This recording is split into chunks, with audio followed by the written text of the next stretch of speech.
नमस्कार मंडळी. तुमच्या सगळ्यांचं आमच्या या छोट्याशा मराठमोळ्या व्लॉगमध्ये मनापासून स्वागत आहे. आजचा दिवस माझ्यासाठी खूप खास आहे, कारण आज आहे आषाढी एकादशी. म्हणून आजचा पूर्ण दिवस आपण अगदी पारंपरिक पद्धतीने आपल्या संस्कृतीचा आणि वारकरी परंपरेचा आनंद घेत घालवणार आहोत.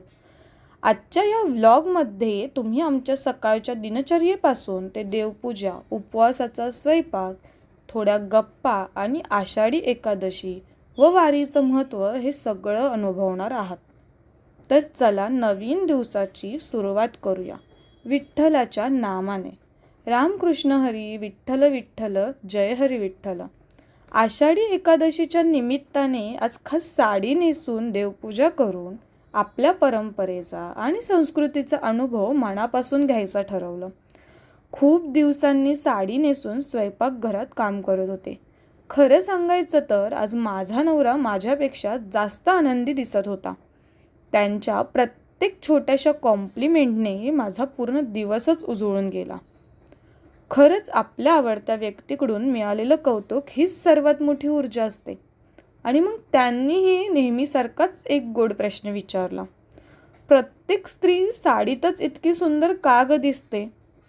त्या एका वाक्याने चेहऱ्यावरचं हसू आणखी खुललं.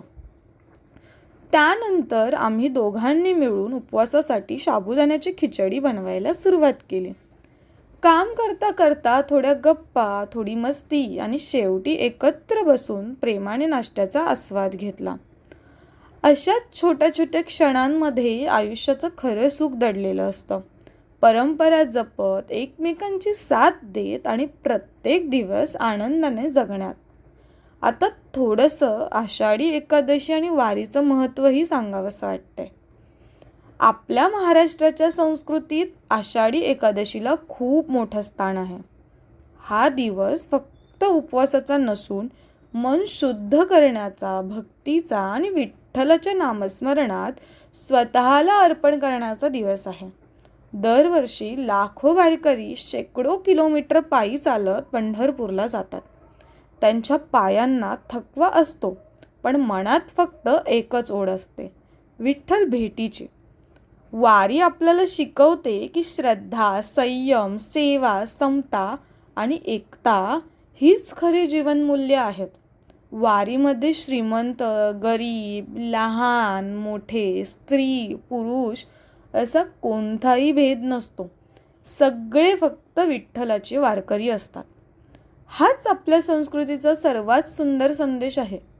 आजच्या धावपळीच्या आयुष्यात आपण कदाचित वारी करू शकत नाही, पण तिचा भाव आपल्या मनात नक्की जपू शकतो. देवावर श्रद्धा ठेवणं, आपल्या संस्कृतीचा अभिमान बाळगणं, कुटुंबासोबत प्रेमाने सण साजरे करणं आणि प्रत्येकामध्ये विठ्ठल पाहण्याचा प्रयत्न करणं, ही सुद्धा एक प्रकारची वारीच आहे. कारण वारी म्हणजे फक्त पंढरपूरचा प्रवास नाही, तर मनापासून विठ्ठलापर्यंत पोहोचण्याचा प्रवास आहे. रामकृष्ण हरी माऊली, रामकृष्ण हरी, विठ्ठल विठ्ठल, जय हरी विठ्ठल. छोट्या छोट्या गोष्टींमध्येच आनंद दडलेला असतो. साध्या दिवसांमध्येच सुंदर आठवणी तयार होतात. हा चॅनल खूप सिंपल असणार आहे. माझं डेली लाईफ, छोटे मुमेंट्स आणि जे काही मनात येईल ते शेअर करणार आहे. No filters, no perfections, just real life. कधी कधी आपण बिग मुमेंट्सच्या मागे धावताना हे छोटे मुमेंट्स मिस करतो. म्हणून आता ठरवलंय हे सगळं जपून ठेवायचं. प्रवास मोठा असो वा छोटा, महत्त्वाचं असतं तो मनापासून जगणं आणि प्रत्येक दिवसात काहीतरी सुंदर शोधणं.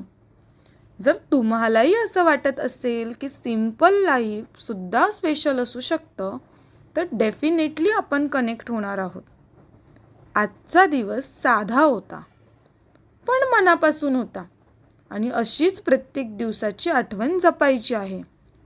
ही फक्त बिगिनिंग आहे आणि पुढचा प्रवास खूप सुंदर असणार आहे. आणि ही आहे आमच्या घरातील छोटीशी रुक्मिणी.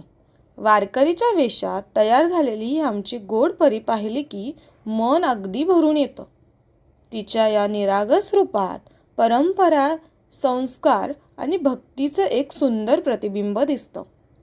अशाच छोट्या छोट्या पावलातून आपल्या संस्कृतीची ओळख पुढच्या पिढीपर्यंत पोहोचत राहते आणि हेच पाहून मनाला खरं समाधान मिळतं. सासू आईंनी आमच्या संपूर्ण कुटुंबाच्या सुख, समृद्धी, उत्तम आरोग्य आणि आनंदासाठी श्रद्धेने पंढरीची वारी पूर्ण केली. त्यांच्या प्रत्येक पावलात आमच्यासाठी केलेली प्रार्थना, प्रेम आणि आशीर्वाद सामावलेला होता. त्या भक्तीच्या पुण्याईमुळे आम्हालाही श्री विठ्ठल रुक्मिणीच्या चरणी दर्शन घेण्याचे परमभाग्य लाभते. विठुरायाची कृपा, सासू आईंची माया आणि त्यांचे निस्वार्थ प्रेम हेच आमच्या आयुष्यातील सर्वात मोठे आशीर्वाद आहेत. विठ्ठल रुक्मिणीची कृपाछाया आमच्या संपूर्ण कुटुंबावर सदैव अशीच राहो, हीच चरणी मनापासून प्रार्थना. जर व्लॉग आवडला असेल तर लाईक, शेअर आणि सबस्क्राईब करा. पुन्हा भेटू नेक्स्ट व्लॉगमध्ये.